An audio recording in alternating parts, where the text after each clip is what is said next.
G'day YouTube. Warbles on a lot here. And I reckon it's about time for an outside fire. And I feel like having a bit of a rant on the topic of global warming. I have the idea that global warming is child abuse.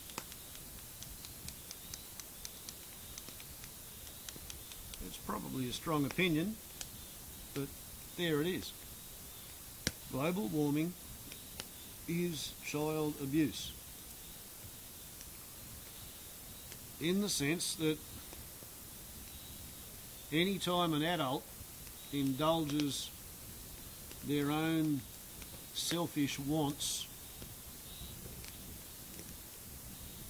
at the expense of a child, then that is by definition abusive. If it's the adult's desire to impose control in their own environment, and the child's not doing what the grown-up wants and the grown-up beats the child, that's abuse. Physical abuse. Say horrible things to the kid, call them horrible names, tell them horrible things. That's emotional abuse. If the grown-up's twisted enough to see children as sexual objects and they inflict their sexuality onto a child, well, that's sexual abuse of the child, but it's abuse. So if I contemplate one or two or three generations down the timeline, how are those people going to look back on my generation? Apparently I'm actually a baby boomer. They've extended the definition of when is a baby boomer. Baby boomers are now anybody born from 1945 to 1965. So I'm a baby boomer. I was born in 1961. And, well, my generation, my parents' generation,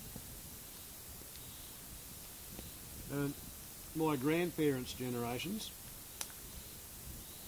and for me a bit of an oddball case because my mother was born in 1936 but my father was born in 1909, so that means my grandparents were born in like 1882, sorry, 1885, 1888 sort of thing. But the people who were born from the 1880s to the 1960s, maybe 1980, they are the ones who've made the consumer decisions to buy the shiny, ephemeral, useless shit that's offered to them on sale in the consumer catalogues. They're the ones who've driven the consumer demand that's caused the industry of the world to be applied to making that stuff. They're the ones who voted for the governments who chose to have the wars. And it's our fault. You know, we've done 85% of the environmental damage to planet Earth that's happened in the last 1,000 years, has happened in the last 130, 140 years. We are the dickheads who've done it. And about half of it all has happened in my lifetime.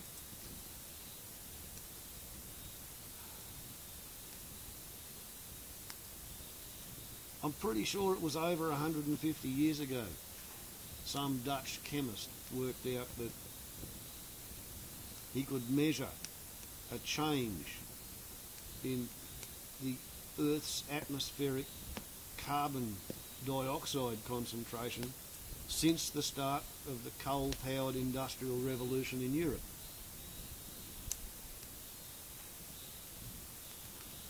It was absolutely ironclad, nailed down, hard science, well before the Second World War. It was also ironclad, hard science that if humanity kept going, we were going to inflict a greenhouse effect on ourselves.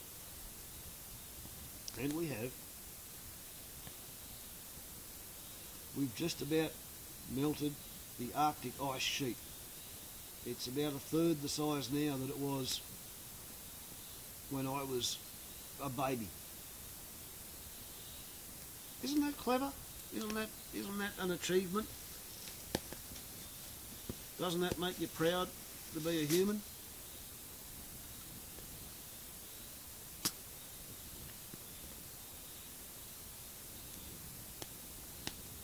I remember as a student nurse in 1981, I had a stereo system. I was a record collector. I was into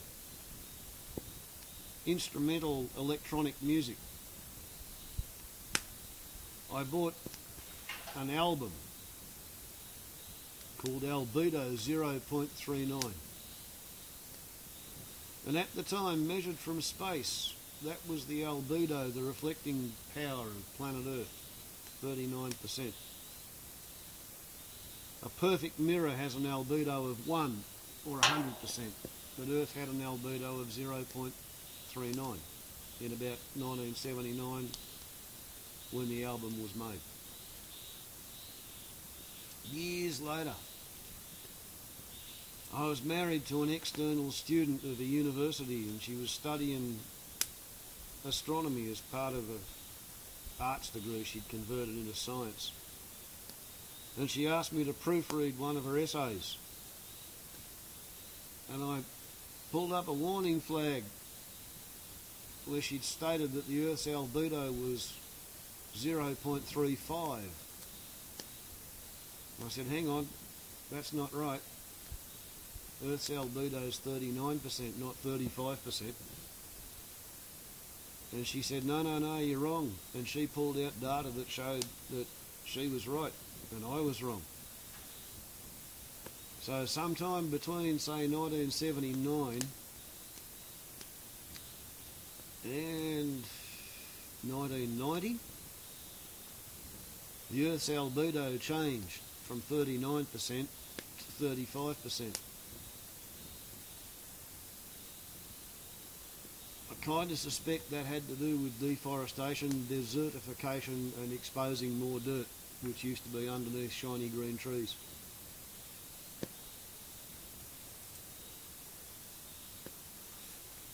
It's little things like that that may be why the actual observed facts of global warming at the moment, what we are seeing is roughly 50 years in front of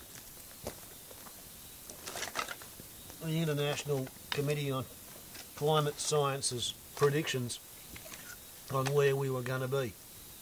In terms of Arctic sea ice melting, Greenland melting, basically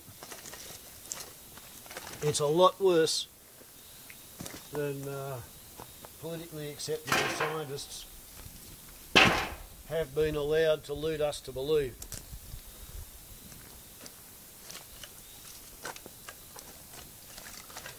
If it's wrong to smash a baby's head with a hammer and fracture their skull, why is it okay to consume 50 kilowatts or 75 horsepower hours per day of electricity in a suburban house running a two-door refrigerator, electric microwave, electric hot plate, electric oven, electric garbage disposal, electric downlights all over the house, giant flat screen TVs in every room, when the greenhouse gas emissions from the coal-fired power station that runs the insulated refrigerated cabinet that keeps the food cold, right? They light fires to make their fucking food go cold. When that kicks the atmosphere into an accelerated greenhouse effect, there's always some arsehole who's going to sell them an air conditioner so they can use even more electricity and burn even more coal so that their living room is going to be just fine, even though they've got the roof of the house painted black because that's fashionable.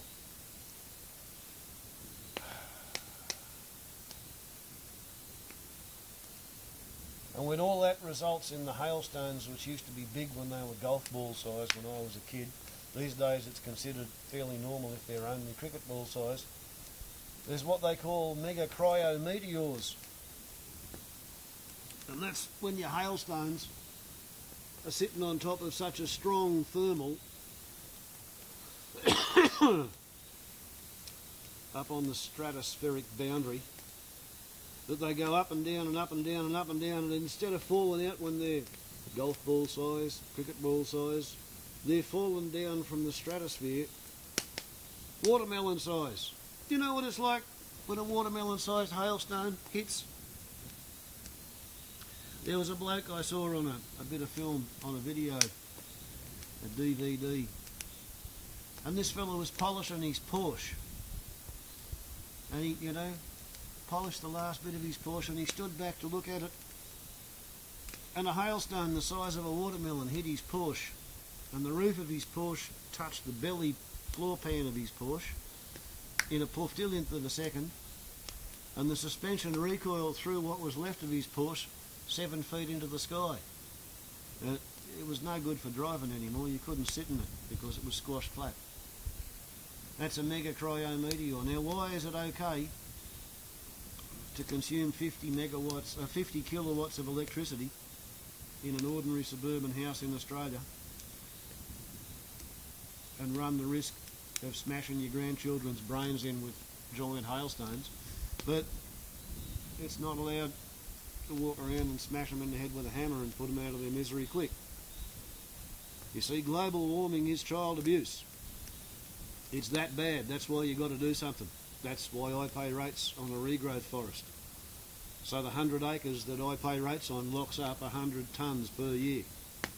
And I only put out 9 tonnes per person per year. I got 2 kids. They live more or less normal lives. So they put out 30 tonnes a year, just like an average Australian. Your average American puts out 27.5 tonnes of atmospheric carbon. Somewhere out there, there's a taxpayer working a normal life, paying tax to pay my pension, so I clean up after the taxpayer who pays my pension. I clean up after both of my kids. I clean up after myself, right? And that leaves me with 30, 30, 30, that's 90, plus myself is 99. I clean up 1 tonne of the rest of the planet's carbon dioxide every year with the regrowth forest. So, I'm better than carbon neutral. I am a carbon negative individual. Not bad, eh? And if you put a solar panel on the roof of your car, like I've done to mine, you can shave 33% on average. You know, some people may only shave 10% off their motor vehicle's fuel burn. Other people might shave 60%, but the average is about 35%. I'm shaving 33.25. Put a solar panel on your car. Buy less fuel, burn less fuel, fart less carbon dioxide. Have your umpty-ump great-grandchildren look back on you as somewhat less of a scumbag because you adopted a cleaner technology early. Go and fit a SunFoil, because global warming is child abuse. What are you going to do? Change your ways? Reduce your carbon impact? Reduce your carbon footprint? Or just smash your grandchildren's head in with a mega cryo meteor because you couldn't give a shit? Your choice.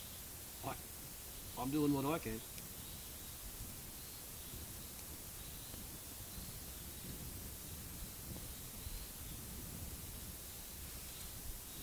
There you go. That's 15 minutes. I have a 15-minute upload limit on the YouTube. However, I have noticed I've been able to upload as much as 15 minutes and 44 seconds.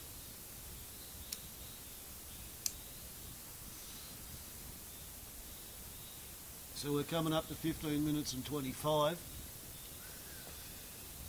I'll come over and switch this off. Warbles want a lot to YouTube.